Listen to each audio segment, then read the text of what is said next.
Hello students, हमारा जो topic चल रहा है वो BSc part second paper third thermodynamics first है। उसमें हम ले रहे हैं वर्क ऑफ कंप्रेशन। आज हम पढ़ेंगे संपीड़न कार्य। लास्ट टॉपिक में हमने पढ़ा था प्रसार कार्य के बारे में। संपीड़न में परिपार्श्विक द्वारा गैस तंत्र पर कार्य किया जाता है। इसकी गणना भी प्रसार के अनुसार ही की जाती है। संपीड़न में अंतिम आयतन प्रारंभिक आयतन से कम होता है, अतः जो समीकरण आपको लास्ट वाले उसमें दिखाई गई थी उसके अनुसार जो प्राप्त कार्य होता है वो धनात्मक होता है। संपीड़न कार्य यदि धनात्मक होता है, यद्यपि धनात्मक होता है, परंतु इसका जो मान होता है वो संगत प्रसार कार्य की तुलना में बहुत अधिक होता है। Maximum work and reversibility. Next topic है हमारा अधिकतम कार्य और उत्क्रमणीयता। यह विदित है कि गैस द्वारा किया गया प्रसार कार्य प्रतिरोधी दाब पर निर्भर करता है, न कि गैस के दाब पर। यदि प्रतिरोधी दाब शून्य है यानी कि Pa = 0 है तो प्रसार कार्य जो होगा वो भी शून्य होता है। यदि प्रतिरोधी दाब को निरंतर बढ़ाया जाए तो कार्य का मान भी निरंतर बढ़ता है। यदि प्रतिरोधी दाब गैस के दाब के समान हो, इट मीन्स Pa आपका क्या हो जाएगा, 0 हो जाएगा, तो गैस का प्रसार रुक जाता है और आयतन परिवर्तन शून्य होता है। लेकिन यदि प्रतिरोधी दाब का मान हम और अधिक बढ़ाते हैं यानी Pa की वैल्यू P होता है तो गैस का संपीड़न प्रारंभ हो जाएगा और गैस के ऊपर कार्य होने लगेगा। अतः यह स्पष्ट है कि अधिकतम प्रसार कार्य तब ही संभव है जबकि प्रतिरोधी दाब का मान गैस के दाब से अनंत सूक्ष्म मात्रा में कम रहे, अर्थात Pa = P - dP। चूँकि यह परिस्थिति उत्क्रमणीय प्रसार को प्रदर्शित करती है, अतः ये निष्कर्ष निकाला जा सकता है कि अधिकतम कार्य उत्क्रमणीय की परिस्थिति में ही प्राप्त किया जा सकता है। समीकरण व्युत्पन्न की गई है, उससे आप निम्न प्रकार लिख सकते हैं: W reversible = W maximum - V1 से V2 P dV। अब W मैक्सिमम का मान अधिकतम कार्य है और W रिवर्सिबल = हो गया आपका उत्क्रमणीय कार्य। W मैक्सिमम का मान प्राप्त करने के लिए P का मान V के तुल्य मान में प्रतिस्थापित करते हैं और समीकरण V1 से V2 तक इंटीग्रेट करते हैं। अब मान लीजिए कि एक सिलेंडर है, उसमें आदर्श गैस के n मोल भरे हुए हैं। कितने मोल है? n मोल है। तो आदर्श गैस समीकरण क्या होती है? Pv = nRT होती है। तो उससे हमने P की वैल्यू निकाली। P = हो गया आपका nRT/V। इस समीकरण में W रिवर्सिबल वाली जो समीकरण थी आपकी, उसमें हमने P की वैल्यू रख दी।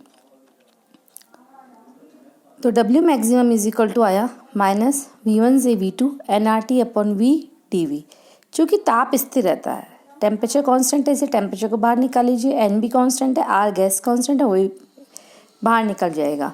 ठीक है, तो जब dV/V बचेगा तो उसका इंटीग्रेशन हो गया -nRT log V2/V1, या W मैक्सिमम = का 2.303 nRT log V2/V1। एक आदर्श गैस के लिए स्थिर ताप पर P1V1 = P2V2 या P1/P2 = V2/V1। तो W मैक्सिमम = हो जाएगा -2.303 nRT log P1/P2। आपको जो चित्र दिखाया गया है उसमें अधिकतम प्रसार कार्य का आलेखी निरूपण है, ये ग्राफिकल है। संपीड़न में अंतिम आयतन का मान प्रारंभिक आयतन से कम होता है, अतः आयतन परिवर्तन ऋणात्मक होगा और गैस पर किया जाएगा। गैस पर किया जाने वाला कार्य न्यूनतम होता है। तो W minimum = 2.303 nRT log V2/V1 से निकल गया आपका, तो V2 is less than V1।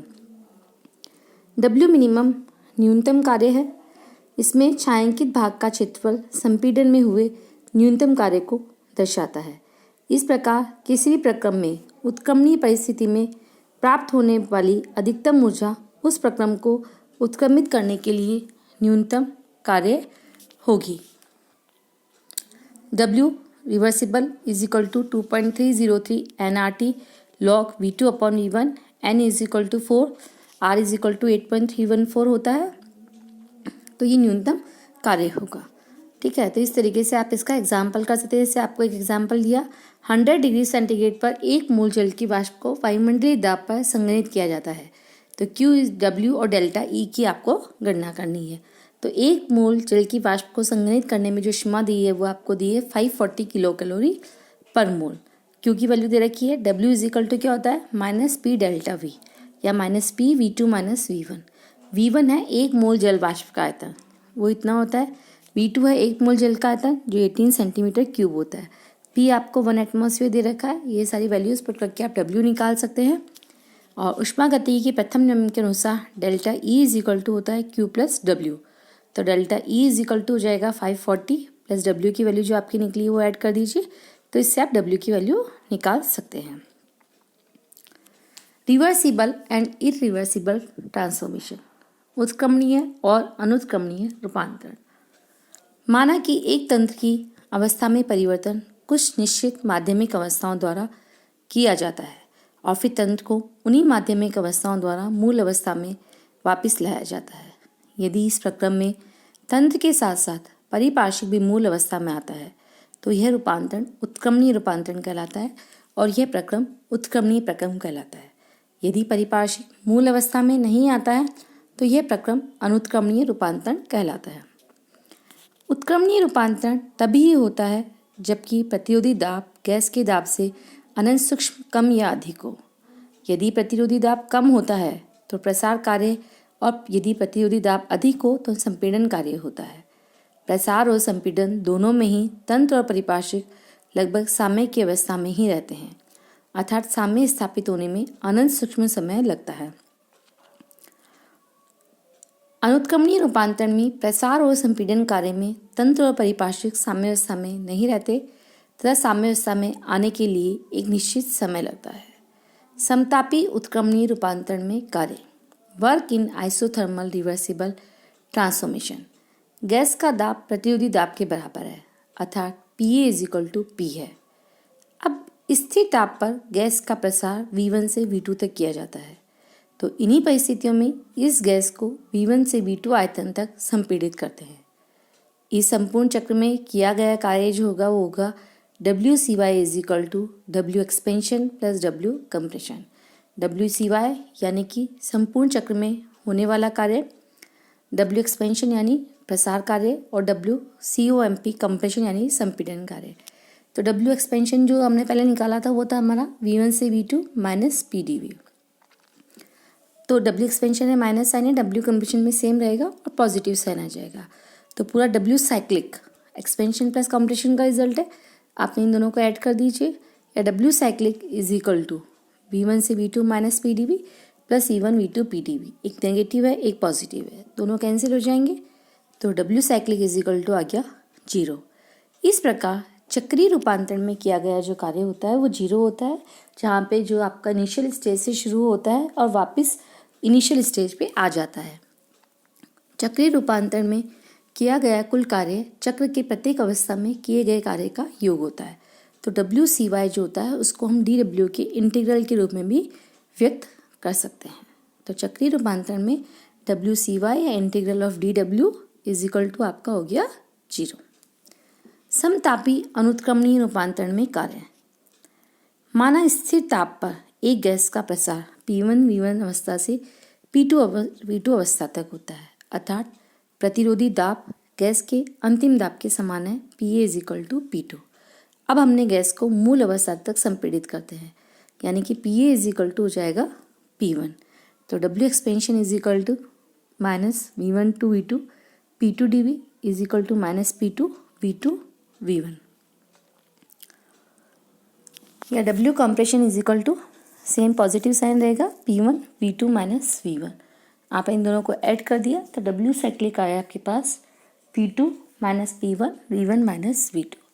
चूँकि V2 से इज ग्रेटर देन V1, अतः V2 माइनस C1 जो होगा आपका धनात्मक होगा, और जब P2 is less than P1 अर्थात P2 माइनस P1 ऋणात्मक होगा। इस प्रकार W साइक्लिक का मान ऋणात्मक होगा। इसका अर्थ है कि संपूर्ण चक्र में परिपार्श्विक द्वारा तंत्र पर शुद्ध कार्य किया जाता है।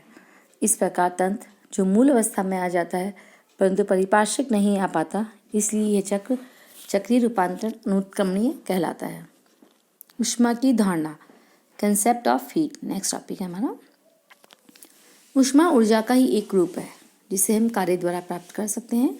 ऊष्मा का प्रवाह तभी होता है जबकि तंत्र की अवस्था में परिवर्तन हो। ऊष्मा परिपार्श्विक पर हुए प्रभाव द्वारा व्यक्त की जाती है। यह प्रभाव ताप के रूप में देखा जा सकता है। ऊष्मा का प्रवाह उच्च ताप से निम्न ताप की ओर होता है। यदि तंत्र और परिपाशिक तापीय साम्य में हो तो ऊष्मा का प्रवाह रुक जाता है।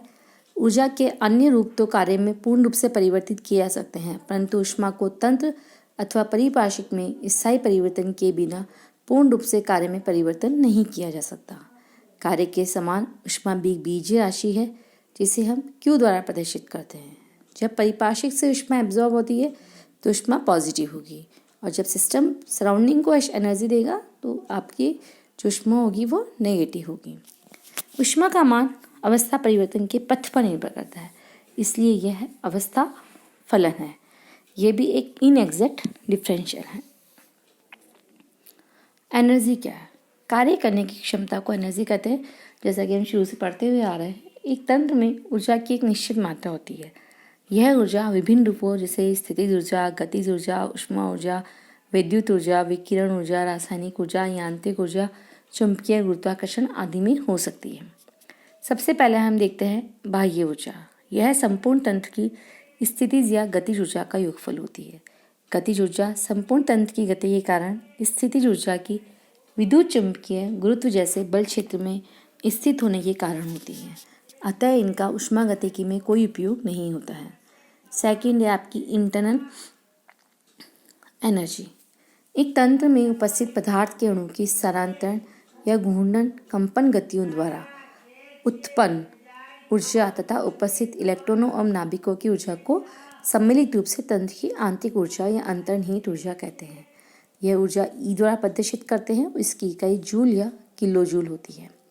किसी भी तंत्र की आंतरिक ऊर्जा उसमें उपस्थित पदार्थ की रासायनिक प्रकृति, ताप, दाब व आयतन पर निर्भर करती है।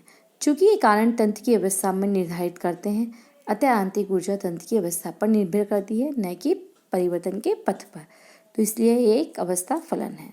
आंतरिक ऊर्जा का वास्तविक परिमाण हम ज्ञात नहीं कर सकते हैं, क्योंकि यह बहुत सारे अनिर्धारित कारक जैसे अणु की गतियाँ, इलेक्ट्रॉन की संख्या, विन्यास, नाभ की ऊर्जा पर निर्भर करती है। और वैसे भी थर्मोडायनेमिक्स में वास्तविक परिमाण की आवश्यकता नहीं होती है, सिर्फ उसमें हो रहे परिवर्तन के बारे में हमें ज्ञात होना चाहिए। मान लीजिए कि इनिशियल स्टेट ए है और फाइनल स्टेट बी है, उसमें आंतरिक ऊर्जाएं ई और ई बी हैं, तो आपकी जो परिवर्तन होगा वो होगा delta E is equal to A B minus E A. आंतरिक ऊर्जा के लक्षण। ऊर्जा तंत्र की प्रारंभिक और आंतरिक अवस्थाओं पर निर्भर करती है, इसलिए ये अवस्था फलन है।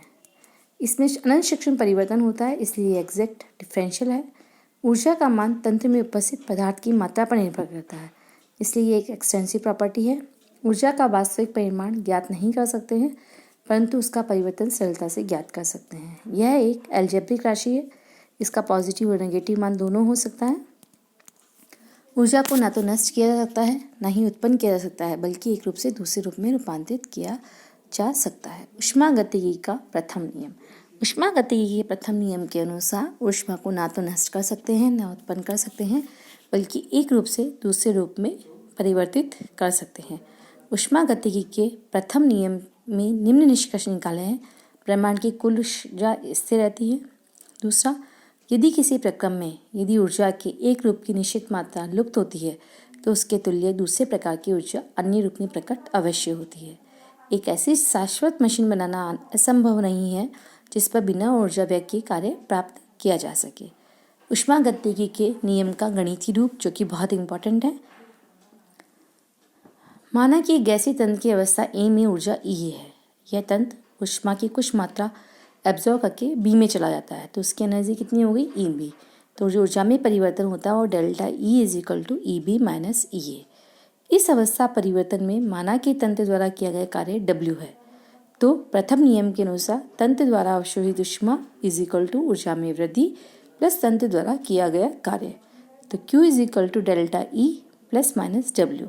तंत्र द्वारा किया गया कार्य ऋणात्मक होता है, या delta E is equal to हम कह सकते हैं Q प्लस W। तो ये ऊष्मागतिकी के प्रथम का नियम है। यहाँ आपको एक बात ध्यान देनी है कि Q और W स्टेट फंक्शन नहीं है, लेकिन इसका जो सम होता है डेल्टा ई वह एक स्टेट फंक्शन होता है। यह आपका थर्मोडायनेमिक्स का फर्स्ट लॉ होता है। नेक्स्ट क्लास में नेक्स्ट टॉपिक कवर करेंगे।